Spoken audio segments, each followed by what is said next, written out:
नमस्कार शेतकरी बांधवांनो. आज आपण कृषी विज्ञान केंद्र सगरुळीच्या कुक्कुटपालन विभागामध्ये आलेलो आहोत आणि आज आमच्याकडे एक ब्रॉयलरची तुकडी सुरू आहे.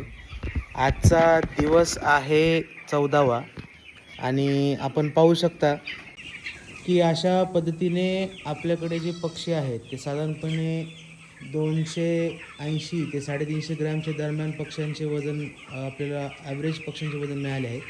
आणि तुम्ही बघू शकता की यामध्ये आपण पक्ष्यांना अशा पद्धतीने एकाआड एक पाणी आणि खाद्य असे भांडे आपण त्या ठिकाणी लावलेले आहेत, जेणेकरून पक्ष्यांना खाद्य आणि पाणी एकाच वेळेस व्यवस्थित मिळावं अशी आपण त्या ठिकाणी रचना केलेली आहे. यासोबतच या पक्ष्यांना आपण खाली जे आहे तूस टाकलेला आहे, ज्याला आपण लिटर मटेरियल म्हणतो किंवा बेडिंग मटेरियल म्हणतो. यासाठी आपण तांदळाचा भुसा या ठिकाणी वापरलेला आहे.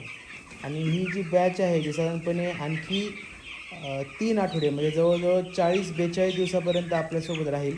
आणि त्यानंतर ही बॅच साधारणपणे हेच पक्षी 2.5 किलोपर्यंत म्हणजे 2.25 ते 2.5 किलोपर्यंत या पक्ष्यांचं वजन घेईल.